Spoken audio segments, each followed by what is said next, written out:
Hello friends, again most welcome to our YouTube channel. आज हम industrial pharmacy का last unit देखने जा रहे हैं, दैट इज़ यूनिट 5। पूरा कंप्लीट देखेंगे। आज हम CDSCO देखेंगे, CTD देखेंगे, COPP पूरा कंप्लीट करेंगे और बहुत से अदर कंसेप्ट भी हम आज इसमें देखेंगे। प्रीवियस लेक्चर में मैंने इंडस्ट्रियल फार्मेसी का 4th यूनिट कंप्लीट किया था। होप सो आप सभी ने वो देखा होगा। नहीं देखा तो उस लेक्चर के लिंक मैं आपको डिस्क्रिप्शन में प्रोवाइड कर दूंगा।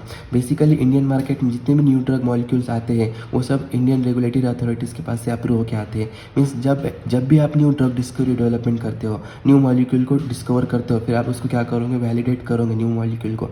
फिर आप जाओगे pre clinical trials. Pre clinical trials आप एनिमल्स के ऊपर कंडक्ट करेंगे। क्यों करेंगे? To determine its safety and efficacy. Means आपको प्री क्लिनिकल ट्रायल्स करने का मोटो ये है कि आपको एक एविडेंस मिलेगा कि आपका ड्रग सेफ है फॉर द ह्यूमन यूज़। फिर आप क्या करोगे, IND एप्लीकेशन करोगे, that is an investigational new drug application. वो क्या करेंगे, आपको अप्रूव देगा to initiate the clinical trials in the human being. Before that, जब भी आप IND एप्लीकेशन करते हो तो एक इथिकल कमेटी होती है, वो आपका एप्लीकेशन रिव्यू करता है। फिर आपको एक वेल क्वालिफाइड इन्वेस्टिगेटर अपॉइंट करना पड़ता है, दैट इज़ फिजिशियन आपको एक अपॉइंट करना पड़ता है। फिर आपका एप्लीकेशन क्या होगा, आपके इंडियन रेगुलेटरी अथॉरिटीज़ के पास जाएंगे, वो आपको अप्रूव करेगा। मीन्स इंडियन रेगुलेटरी अथॉरिटीज़ में आपका CDSCO आता है, that is central drug standard control organisation. ये क्या करेंगे, आपका एप्लीकेशन पूरा रिव्यू करेगा। इफ़ आपका एप्लीकेशन पूरा सेफ है फॉर द ह्यूमन यूज़, आपके pre clinical data means non clinical data आपका पूरा अच्छा है, मीन्स वो बता रहा है कि आपका ड्रग सेफ है फॉर द ह्यूमन यूज़, तो क्या करेगा, CDSCO आपको अप्रूवल देगा to conduct the clinical trials in the human being. फिर आप क्लिनिकल ट्रायल्स कंडक्ट करने के बाद में उसमें फेज़ 3 पे आओगे। फेज़ 3 में आप NDA एप्लीकेशन करोगे, that is new drug application. वो करने के बाद में आपका प्रोडक्ट मार्केट में आएगा। फिर मार्केट में आने के बाद भी आपके ड्रग के ऊपर रिसर्च चालू रहता है। मीन्स आप क्या करोगे, पोस्ट मार्केटिंग सर्विलेंस करोगे, that is phase 4 clinical trials. उसमें क्या किया जाता है, बेसिकली आपके जो न्यू ड्रग होता है उसके लॉन्ग टर्म कुछ साइड इफेक्ट दिखते हैं, वो जल्दी नहीं दिखते, तो उसको एग्जामाइन करने के लिए, उसको रिकॉर्ड करने के लिए पोस्ट मार्केटिंग सर्विलेंस के फेज़ 4 के क्लिनिकल ट्रायल्स कंडक्ट की जाते हैं। तो आज हम वही देखेंगे सब पूरा। इंडियन रेगुलेटरी रिक्वायरमेंट्स में पहले हम इंट्रोडक्शन देखेंगे, ड्रग रेगुलेटरी अथॉरिटीज़ देखेंगे। इसमें every countries government main aim is to ensure the health of the people. Means हर कंट्री के गवर्नमेंट का एक मेन एम ही होता है कि वो आपके पॉपुलेशन का, मीन्स उसके जनता के आपके क्या करोगे, हेल्थ इंश्योर करोगे। उस मीन्स जैसे कि प्रीवियस लास्ट कुछ ईयर्स में कोविड-19 का पेंडेमिक आया था, तो हमारे इंडियन गवर्नमेंट ने उसको बहुत वर्क किया, उसको एलिमिनेट करने के लिए हर तरीके के उसके एक्शंस ले लिए, क्योंकि इंडियन गवर्नमेंट को फिक्र है आपकी, मीन्स इंडियन गवर्नमेंट को आपकी मीन्स पॉपुलेशन की पूरी फिक्र है कि हमारी जनता सेफ रहे। इसीलिए इसका मेन रेगुलेटरी, जैसे कि इसमें बताया गया है, रेगुलेटरी अथॉरिटी जितने भी इंडिया के होते हैं वो इंश्योर करते हैं कि पब्लिक की हेल्थ अच्छी रहे। So government control and regulate the health related aspect. तो क्या करेगा गवर्नमेंट, हमारा क्या किया था कोविड-19 में, पूरे रेगुलेट किया था जितने भी आपके हेल्थ केयर एस्पेक्ट होते हैं, जैसे सैनिटाइजेशन हो गया etcetera. And medicine is one of the health related aspect. तो उसमें मेडिसिन क्या हो गया, आपका एक one of the most important health related aspect हो गया। अब हम फंक्शन देखेंगे ड्रग रेगुलेटरी अथॉरिटी का, to develop the guidelines related to the pharmaceutical product. Means drug regulated authority ये क्या करेगा, रेगुलेटरी अथॉरिटी क्या करेगा, आपका जितने भी फार्मास्यूटिकल प्रोडक्ट्स होते हैं उसके लिए गाइडलाइंस डेवलप करेगा। क्यों करना पड़ेगा गाइडलाइंस, क्योंकि फार्मास्यूटिकल प्रोडक्ट्स से बहुत ही क्रिटिकल और बहुत ही कॉम्प्लिकेटेड प्रोडक्ट्स होते हैं, उसमें कोई भी कॉम्प्रोमाइज़ हम नहीं कर सकते। तो उसको अच्छे से बनाने के लिए, उस प्रोडक्ट की क्वालिटी मेंटेन करने के लिए रेगुलेटरी अथॉरिटी क्या करेगा, कुछ गाइडलाइंस डेवलप करेगा। अब आगे देखेंगे हम, to ensure the quality safety and efficacy of the drug. Means drug regulatory authority क्या करेगा, आपके प्रोडक्ट की क्वालिटी सेफ्टी और एफिकेसी पूरी डिटरमाइन करेगा, उसको इंश्योर करेगा कि आपका ड्रग पूरा सेफ है, अच्छा है, उसकी क्वालिटी एकदम बेटर है। To ensure the accuracy of information provided for the approval of the new drug. Means आप जैसे कि एप्लीकेशन कर रहे हो IND और NDA के लिए, न्यू प्रोडक्ट के लिए आपका, तो जो भी आप इंफॉर्मेशन प्रोवाइड कर रहे हो गवर्नमेंट को, रेगुलेटरी अथॉरिटी को, वो एक्यूरेट है या नहीं, उसको एग्जामाइन करने के लिए आपके इंडियन रेगुलेटरी अथॉरिटी ये बहुत ही इंपॉर्टेंट रोल प्ले करती है। अब हम आगे देखेंगे main bodies related to the regulation in the India. अब मेन बॉडीज़ कौन से हैं इंडिया के, ministry of health and family welfare, इसके अंदर CDSCO आता है, that is central drug standard control organisation. फिर ministry of science and technology, इसमें ICMR आता है, that is Indian council of medical research. फिर ministry of chemical and petrochemicals, उसमें नेशनल फार्मास्यूटिकल प्राइसिंग अथॉरिटी आती है। ये नेशनल फार्मास्यूटिकल प्राइसिंग अथॉरिटी क्या करेगा, आपकी ड्रग की जो भी प्राइस होंगे, रिटेल प्राइस और होलसेल प्राइस, उसको डिटरमाइन करेगा, क्योंकि कुछ लास्ट डेज में कुछ ड्रग ऐसे थे कि उसको बहुत ओवर प्राइस सेल किया जाता था, तो उसको प्रिवेंट करने के लिए अथॉरिटी रोल में आ गई। अब लास्ट देखेंगे हम इसमें ministry of environment and forest, इसमें आता है आपका डिपार्टमेंट ऑफ बायोटेक्नोलॉजी। अब हम देखेंगे central drug standard control organisation, ये एक इंडिया की रेगुलेटरी एजेंसी है। The CDSCO work as the main drug regulatory agency of the India. Means CDSCO क्या है, एक इंडिया की मेन रेगुलेटरी एजेंसी है। CDSCO comes under the ministry of health and family welfare. इसे क्या भी हमने देखा, जो हमारा CDSCO था central drug standard control organisation, वो ministry of health and family welfare के अंडर आती है and headed by the drug control general of India, that is DCGI। अब DCGI क्या है, DCGI it is an head of Indian drug regulatory body and the central drug control organisation. DCGI क्या करेंगे, it is an responsible to ensure the quality and the safety of the drug and cosmetic product which is sold in the Indian country. तो आगे हम देखेंगे। और आपका CDSCO का head office कहाँ होगा, the headquarter it is an at FDA Bhavan new Delhi. आपका न्यू दिल्ली में उसका CDSCO का हेडक्वार्टर होगा। As CDSCO work as the main drug regulatory agency of India which regulate the import export manufacturing dispensing of the drug in India. Means जितने भी drug के related, medicine के related जितने भी एस्पेक्ट होते हैं इंडिया में, आप इम्पोर्ट कर रहे हो, एक्सपोर्ट कर रहे हो, मैन्युफैक्चरिंग कर रहे हो, ड्रग को डिस्पेंस कर रहे हो, ये सब एस्पेक्ट आपका CDSCO पूरा मॉनिटर करेगा, फिर आपका प्रोडक्ट मार्केट में आएगा। अब विजन देखेंगे हम, CDSCO का विजन क्या है, to protect and promote the public health in India. अभी क्या करेगा आपका CDSCO का मेन विजन, क्या बोला इसमें, आपको प्रोटेक्ट भी करेगा और प्रमोट भी करेगा आपकी पब्लिक हेल्थ को। मीन्स जितने भी इंडिया के पॉपुलेशन होते हैं उन सबके हेल्थ के ऊपर वो वर्क करेगा कि हेल्थ के ऊपर उनका थोड़ा भी इतना सा भी अफेक्ट नहीं होना चाहिए। अब हम देखेंगे mission of the CDSCO to ensure the public health by assuring the safety, efficacy and quality of the drug and medical device. अब मिशन में क्या बता रहे हैं CDSCO का, ऑब्वियसली ये क्या कर रहा है, अश्योर कर रहा है पब्लिक हेल्थ की। कैसे करेगा, आपके ड्रग की सेफ्टी, एफिकेसी और क्वालिटी सब मॉनिटर करेगा और उसको अप्रूव करेगा। फिर वो क्या करेगा, आपका प्रोडक्ट मार्केट में आएगा अप्रूव करने के बाद में। Each state has its own state licensing authority. Means India में जितने भी स्टेट्स होते हैं उनके पास एक उनकी सेपरेट लाइसेंसिंग अथॉरिटी होती है। और ये जो लाइसेंसिंग अथॉरिटी होती है स्टेट के, वो all this licensing authority works under the CDSCO। Means ये सब लाइसेंसिंग अथॉरिटी CDSCO के अंडर वर्क करती है और function as per drug and cosmetic act 1940 and rule 1945। Means ये DNC एक्ट के थ्रू ये फंक्शन करते वर्क करते हैं। अब हम आगे देखेंगे फंक्शंस ऑफ द CDSCO, बहुत ही इंपॉर्टेंट है। बेसिकली मैंने आपको बोलना भूल गया कि CDSCO के ऊपर आपको 10 मार्क्स का नोट आ सकता है। 10 मार्क्स का नोट आपको CDSCO के ऊपर आता है, तो ध्यान से देखिएगा इसको। फर्स्ट फंक्शन देखेंगे हम, approval of the new drug. Any substance which comes under the definition of the new drug as per DNC act only can be approved by the CDSCO। Means जो भी ड्रग न्यू डेफिनेशन के under आता है as per DNC act, वही drug आपका CDSCO approve करेगा। फिर and application, इसकी प्रोसेस देखिए हम कैसे किया जाता है। Application filed by the manufacturer क्या करेगा, एक एप्लीकेशन फाइल करेगा CDSCO को, having all the details of the quality, safety and efficacy of the drug eight CDSCO। Means application file करने के बाद में आपके पास पूरे डिटेल्स होना चाहिए, आपके प्रोडक्ट की क्वालिटी के डिटेल्स होना चाहिए, सेफ्टी के डिटेल्स होना चाहिए एट CDSCO डिपार्टमेंट। फिर expert committee review the application. फिर आपका क्या करेंगे, जो भी एक्सपर्ट कमेटी होगी वो आपका एप्लीकेशन रिव्यू करेगा एंड सबमिट करेंगे आपका जो एप्लीकेशन वो DCGI को, means drug control general of India को, ये आपके रिपोर्ट सबमिट करेगा। और approval will be given only after the ensuring the safety, efficacy and quality of the drug. Means आपको अप्रूवल जब भी मिलेगा जब आपके प्रोडक्ट की सेफ्टी, एफिकेसी और क्वालिटी ये अप्रूव होगी। अब हम आगे देखेंगे approval of the clinical trials.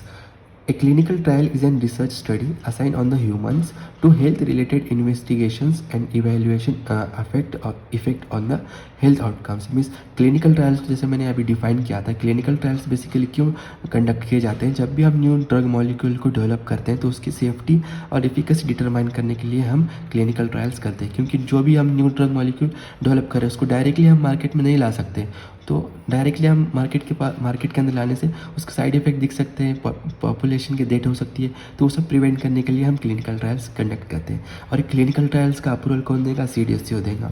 So only CDSCO is an authorized under the Drug and Control Act to approve the clinical trials in the India. Means CDSCO एक ऐसी एक बॉडी है, वो क्या करेगा, वही आपको अप्रूव देगा under the drug and cosmetic act. Means CDSCO के पास ही आपको आपका क्लिनिकल ट्रायल्स कंडक्ट करने के लिए आपको परमिशन लेना पड़ेगा। इफ़ CDSCO ने कहा कि आपका प्री क्लिनिकल डाटा सेफ नहीं है तो आप क्लिनिकल ट्रायल्स भी कंडक्ट नहीं कर सकते। तो ये बहुत ही कॉम्प्लिकेटेड प्रोसेस होता है। जब भी आप clinical non clinical trials conduct करते हो तो आपको सब सेफ्टी का डॉक्यूमेंटेशन हो सब मेंटेन करना पड़ता है। फिर IND एप्लीकेशन करते टाइम आपको वो सब प्री क्लिनिकल ट्रायल्स का डॉक्यूमेंटेशन आपको सबमिट करना पड़ता है CDSCO को, फिर आपको परमिशन मिलेगा to conduct the clinical trials. अब import of the drug, any drug, cosmetic and medical devices which come in India from any other country can only be marketed in India after the registration and approval of the CDSCO। Means import जो भी drug और other medicinal devices आप other countries से import कर रहे हो India में और उसको सेल कर रहे हो मार्केट में, इंडिया के मार्केट में, तो वो करने से पहले आपको क्या करना पड़ेगा, पहले CDSCO का रजिस्ट्रेशन करना पड़ेगा। CDSCO ने आपको अप्रूव दिया तो ही आप इम्पोर्ट कर सकते हो ड्रग का और आपको इंडियन मार्केट में उसको सेल करते हो। इफ़ आपने रजिस्ट्रेशन भी नहीं किया और CDSCO ने आपको अप्रूवल भी नहीं दिया तो आप वो ड्रग को इंपोर्ट भी नहीं कर सकते और इंडियन मार्केट में उसको सेल भी नहीं कर सकते। Banning of the drug and cosmetic means CDSCO क्या कर सकता है, मीन्स आपने अप्रूवल नहीं लिया, the CDSCO can be ban any drug and cosmetic in India if it is not manufactured, import, export and dispense as per Drug and Cosmetic Act 1940 and Rule 1945। Means जो भी drug आप export करने वाले हो, import करने वाले हो और जो भी डिस्पेंस करने वाले हो वो अगर ड्रग एंड कॉस्मेटिक एक्ट के अंडर नहीं होगा, उस रेगुलेशन से नहीं होगा, तो आपका central drug standard control organisation क्या कर सकता है, उस ड्रग को बैन कर सकता है। अब आप सभी को CDSCO का कंसेप्ट समझ में आएगा, बहुत ही ईजी लैंग्वेज में है। सॉरी सर्दी हो गई है। ये सब नोट्स मैंने आपको एग्जाम पॉइंट ऑफ व्यू से काढ़े, बेसिक स्टेप से स्टेप बाय स्टेप ऐसे ही लिखिएगा, बेटर मार्क्स मिलेंगे एग्जाम में। एक भी पॉइंट मिस मत कीजिएगा क्योंकि बहुत ही शॉर्टेड नोट्स है और बहुत इंपॉर्टेंट टॉपिक्स इसमें लिए गए हैं, अनवांटेड टॉपिक नहीं है इसमें। तो इसमें एक भी टॉपिक आप स्किप मत कीजिएगा। जैसे मैंने आपको नोट्स प्रोवाइड किए हैं उस तरीके से आप एग्जाम में लिखिएगा, अच्छे मार्क्स मिलेंगे। अब हम देखेंगे ऑर्गेनाइजेशन ऑफ द CDSCO। इसमें हेडक्वार्टर आप जैसे कि देखा CDSCO का हेडक्वार्टर आपका दिल्ली में होता है। जोनल ऑफिस 6 होते हैं, आपको MCQ में आएगा। मुंबई, चेन्नई, गाजियाबाद एंड हैदराबाद में आपके जोनल ऑफिस लोकेटेड है CDSCO के। अब सब जोनल ऑफिस जम्मू, गोवा और इंदौर में होते हैं। एयरपोर्ट ऑफिस में CDSCO का एक डिपार्टमेंट होता है, वो क्या करेगा, रेगुलेट करेंगे आपका इंपोर्ट और एक्सपोर्ट, जो भी ड्रग आपका इंपोर्ट होने वाला और एक्सपोर्ट होने वाला है उसको रेगुलेट करेगा CDSCO एयरपोर्ट के ऊपर। फिर लैबोरेटरीज होती है to check the quality of the products, means quality control के लिए भी लैबोरेटरीज होती है CDSCO के पास। अब हम नेक्स्ट पॉइंट देखेंगे, common technical document that is CTD। आपको 5 मार्क्स के लिए इसके ऊपर नोट्स आ सकती है। CTD, right A note on CTD, बहुत ही सिंपल है, देख लेते हैं। Common technical document that is CTD was first approved in the November 2000 in USA। Means CTD का कंसेप्ट जो था वो फर्स्ट अप्रूव हुआ था इन November 2000 USA में। It was developed by the FDA। ये क्या किया गया था, FDA के पास से डेवलप किया गया था, and the ministry of the health and welfare of the Japan. CTD is mainly maintain by the ICH। Means CTD क्या किया जाता है, ये मेंटेन किया जाता है इंटरनेशनल कॉन्फ्रेंस ऑफ हार्मोनाइजेशन के रेगुलेटरी बॉडी के पास से।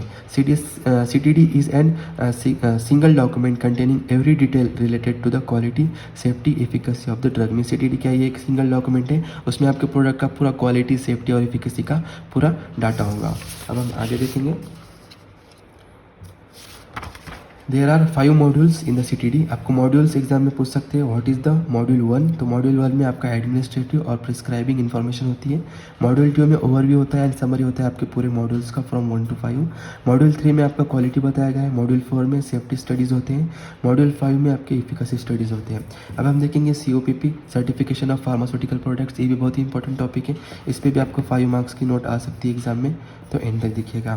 This certificate is issued by the regulatory authority of the exporting country bye WHO format. Means ये क्या किया जाता है, आपकी जो भी इंडियन की कंट्रीज़ के रेगुलेटरी अथॉरिटीज़ होती है जहाँ से आप प्रोडक्ट को एक्सपोर्ट करने वाले हो, तो वो क्या करेगा, इस CTD को बनाएगा as per the WHO format and needed by the importing country. तो ये नीड किस लिए आप CPPO बना रहे हो, जैसे कि इंडिया क्या कर रहा है, COPP बना रहा है, तो वो ज़रूरत किसके लिए होंगे, जो भी इम्पोर्टेंट कंट्री होंगे, मीन्स अदर कंट्री के पास उसको सॉरी जब भी ये needed by the imported country, means जो भी हम अदर कंट्री से प्रोडक्ट मंगाने वाले हो, मीन्स हम क्या करने वाले हैं, यूएस से प्रोडक्ट मंगा रहे हैं, एक मेडिसिन यूएस से मंगा रहे हैं, तो यूएस क्या करेगा, सीटीडी फाइल करेगा, COPP फाइल करेगा, COPP फाइल करेगा। तो हम क्या करेंगे, इंडियंस हम क्या करेंगे, वो COPP फाइल देखेंगे और फिर ही उसको वो प्रोडक्ट को हम इंडिया में लाएंगे। Means it is needed by the importing country, means जो भी कंट्री इंपोर्ट कर रही है उसको फ्रॉम अदर कंट्री, तो उसको क्या होता है, COPP की ज़रूरत होती है। So the importing country without proper quality assurance testing they assess the quality of product by the COPP। Means जब भी हम अदर कंट्रीज से प्रोडक्ट मंगा रहे हैं, जैसे कि मैंने एक ड्रग US से मंगाया इंडिया के लिए, तो हमें ज़रूरत नहीं होती कि क्वालिटी कंट्रोल की टेस्टिंग करना चाहिए, क्योंकि हम क्या है देखेंगे, COPP देखेंगे। COPP देखने के बाद हमको पता चलेगा कि ऑब्वियसली वो प्रोडक्ट क्या है, कि क्वालिटी प्रोडक्ट है, तो हमें ज़रूरत नहीं होगी कि उसकी क्वालिटी एश्योरेंस की टेस्टिंग करना चाहिए। इसमें वही बताया गया है, so the importing country without proper quality assurance, means आप प्रॉपर क्वालिटी एश्योरेंस टेस्टिंग नहीं करते हो, फिर भी आपको पता चलेगा कि आपका प्रोडक्ट एक क्वालिटी प्रोडक्ट है। क्यों सब पता चलेगा, क्योंकि वो प्रोडक्ट COPP सर्टिफाइड है। अब हम देखेंगे, generally the following details must be submitted to the drug regulatory authority for getting COPP। Means आपको COPP सर्टिफिकेट लेने के लिए ये जो डिटेल्स है आपको पूरे सबमिट करना पड़ेगा। इसमें क्या क्या आता है, आपका मास्टर वैलिडेशन प्लान आता है, फिर मास्टर फार्मूला रिकॉर्ड आता है, क्वालिटी मैनुअल आता है, स्पेसिफिकेशंस हो गए आपके, SOPs हो गए, standard operating procedures, manufacturing layout होगा आपका इंडस्ट्री का, लिस्ट ऑफ इक्विपमेंट्स, आप कौन से इक्विपमेंट्स उसके यूज़ करते हो, लिस्ट ऑफ इम्प्योरिटीज़ और एनी अदर डॉक्यूमेंट्स। तो ये सब डॉक्यूमेंट्स आप रेगुलेटरी अथॉरिटी को सबमिट करोगे तो ये आपको COPP का सर्टिफिकेट मिलेगा। अब हम आगे देखेंगे steps involve in the COPP application process. अब इसमें एप्लीकेशन प्रोसेस में कौन से स्टेप्स होते हैं, पहले हम क्या करेंगे, एप्लीकेशन करेंगे, फिर document submitted to the zonal office. उस एरिया में जितने भी जोनल ऑफिस होते हैं वहाँ पे आपके डॉक्यूमेंट्स पूरे आपको सबमिट करना पड़ेगा। फिर क्या करेंगे, all application reviewed by the CDSCO officials, means आपका पूरा एप्लीकेशन एक CDSCO means Indian regulatory body, that is central drug standard control organisation क्या करेगा, आपका एप्लीकेशन पूरा रिव्यू करेगा।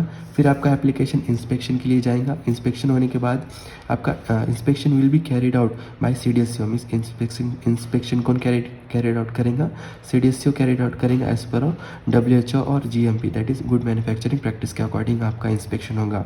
फिर inspection checklist verified by the inspection team. फिर आपकी जो भी इंस्पेक्शन लिस्ट आपने तैयार की है, CDSCO ने इंस्पेक्शन लिस्ट जो चेकलिस्ट तैयार की, वो क्या होगा, एक इंस्पेक्शन टीम होती है, वो वेरीफाई करेगा उसको।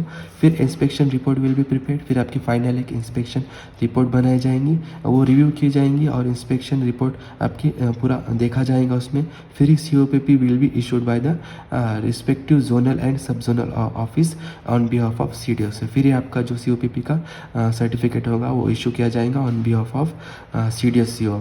फिर आपका फाइनल आपका क्या होगा, आपको COPP का अप्रूवल मिल गया। लास्ट पॉइंट है आपका सिलेबस कॉपी में बताया गया, approval process for the new drug. जैसे कि मैंने आपको पूरी प्रोसेस स्टार्टिंग में बताया था, जैसे आपका प्रोडक्ट मार्केट में कैसे आता है, तो वही आपको सेम लिखना है। जितने भी आपको न्यू प्रोडक्ट डेवलपमेंट के लिए पूछेगा तो आपको वही लिखना पड़ेगा। मीन्स पहले आप क्या करोगे, प्री क्लिनिकल ट्रायल्स करोगे, क्लिनिकल ट्रायल्स करोगे, INDA करोगे, उसके बाद क्लिनिकल ट्रायल्स करोगे, फिर फेज़ 3 में आप NDA एप्लीकेशन करोगे, NDA के बाद में फिर पोस्ट मार्केटिंग सर्विलेंस होगा।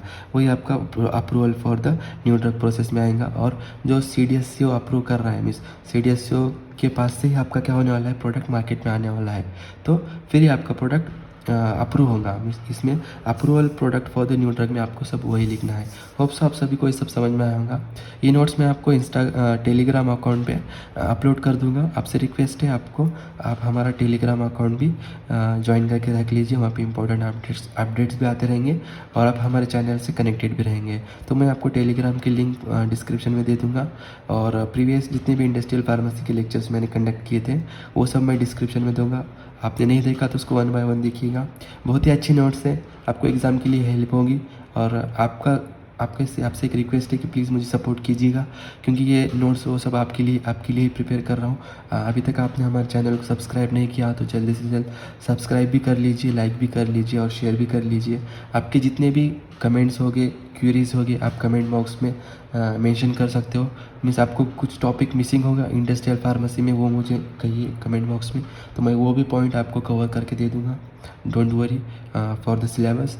आपके एग्ज़ाम आने वाले हैं तो आपके एग्ज़ाम के लिए भी बेस्ट ऑफ लक। मैंने आज आपका इंडस्ट्रियल फार्मेसी का 5th यूनिट कंप्लीट कर लिया है। होप्स आप सभी को समझ आया होगा।